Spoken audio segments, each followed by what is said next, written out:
Hello दोस्तों, कहानी दीदी चैनल पर आप सबका बहुत बहुत स्वागत है। आज मैं आप सबको कहानी सुनाने वाली हूँ एक कौवे की, एक घमंडी कौवे की, जिसने अपने घमंड की वजह से एक दिन खुद को इतनी बड़ी मुसीबत में डाल लिया कि अपनी जान बचाना ही मुश्किल हो गया कौवे के लिए। दरअसल हुआ यूं कि हंसों का एक झुंड समुद्र तट के ऊपर से गुजर रहा था। उसी समय पे एक कौवा भी वहां पर मस्ती करने में लगा हुआ था। उसने हंसों की ओर बहुत ही उपेक्षा भरी नजरों से देखा। उपेक्षा यानी कि इग्नोरेंस। और फिर कौवा मजाक उड़ाते हुए उन हंसों से बोला, हाय, तुम लोग कितनी अच्छी उड़ान भर लेते हो। वैसे तुम लोग और कर ही क्या सकते हो, बस अपना पंख फड़फड़ाकर उड़ान भर सकते हो। क्या तुम मेरी तरह फुर्ती से उड़ सकते हो, मेरी तरह हवा में कलाबाजियां दिखा सकते हो? नहीं, तुम तो ठीक से जानते भी नहीं कि उड़ना कहते किसे हैं।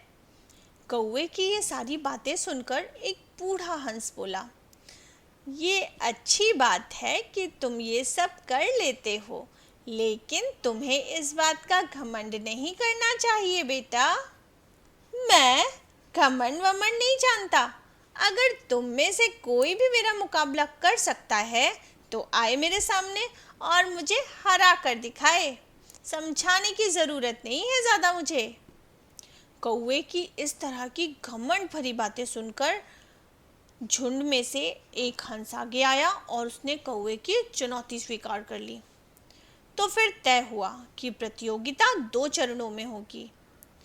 पहले में कौवा अपने करतब दिखाएगा और हंस को भी वही सब करके दिखाना पड़ेगा। और दूसरे स्टेप में कौवे को हंस के करतब दोहराने होंगे। जो भी हंस करेगा वो कौवे को करना पड़ेगा। प्रतियोगिता शुरू हुई। पहले चरण की शुरुआत कौवे ने की और एक से बढ़कर एक कलाबाजियां दिखाने लगा। कभी गोल गोल चक्कर खाता तो कभी जमीन छूते हुए ऊपर उठ जाता। वहीं हंस उसके मुकाबले कुछ खास नहीं कर पाया। कौवा तो अब और भी ज्यादा बढ़ चढ़कर बोलने लगा, मैं तो पहले ही कह रहा था तुम लोगों को कुछ नहीं आता। पर हंसों ने उसकी इस बात का कोई जवाब नहीं दिया। फिर क्या था, परीक्षा का दूसरा चरण शुरू हुआ। अब हंस ने उड़ान भरी और समुद्र की ओर उड़ने लगा। कौवे को भी वही करना था जो हंस कर रहा है, इसलिए कौवा भी उसके पीछे हो लिया और उससे बोला, ये कौन सा कमाल दिखा रहे हो भला, सीधे साधे उड़ने में भी कोई चुनौती है? सच में मूर्ख हो तुम लोग। पर हंस ने उसकी बात का फिर भी कोई जवाब नहीं दिया और चुपचाप उड़ता रहा। और इसके बाद धीरे धीरे वे जमीन से बहुत दूर होते गए और कौवे का बड़बड़ाना भी कम होता गया, क्योंकि आखिर उड़ने के साथ साथ बोलते बोलते उसकी एनर्जी भी तो कम हो रही थी।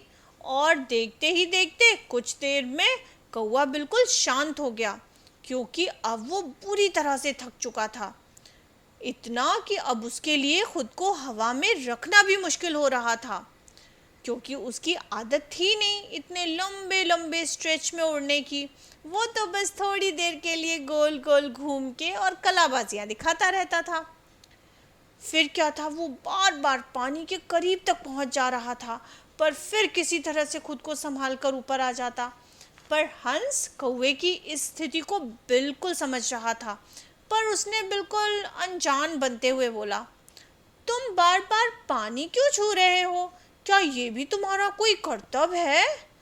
नहीं, मुझे माफ़ कर दो, मैं अब बिल्कुल थक चुका हूँ और अगर तुमने मेरी मदद नहीं की तो मैं यही दम तोड़ दूँगा। मुझे बचा लो, मुझे मेरा लेसन मिल गया है। अब मैं कभी घमंड नहीं दिखाऊंगा, प्लीज़ मुझे बचा लो। कौवे के मुंह से ये बातें सुनकर हंस को कौवे पर दया आ गई। उसने सोचा कि चलो, कौवा अपना सबक तो सीख ही चुका है, अब उसकी जान बचाना ही ठीक रहेगा। और फिर क्या, उसने कौवे को अपनी पीठ पर बैठाया और वापस उड़ चला तट की ओर। तो देखा बच्चों आपने, अपने घमंड की वजह से हम कभी कभी खुद को कितनी बड़ी मुसीबत में डाल सकते हैं।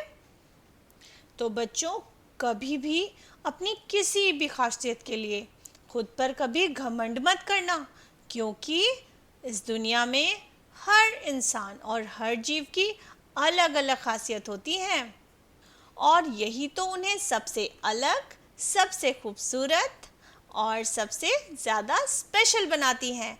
तो बच्चों, कैसी लगी आपको आज की कहानी?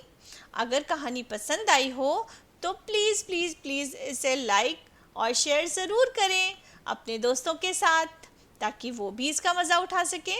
और सब्सक्राइब करें मेरे चैनल कहानी दीदी को, ताकि मैं आपके लिए ऐसी ही ढेर सारी प्यारी प्यारी मज़ेदार एजुकेशनल स्टोरीज़ लेकर आती रहूं।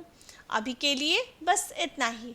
मिलती हूँ अगली बार एक नई कहानी के साथ। तब तक के लिए बाय बाय दोस्तों।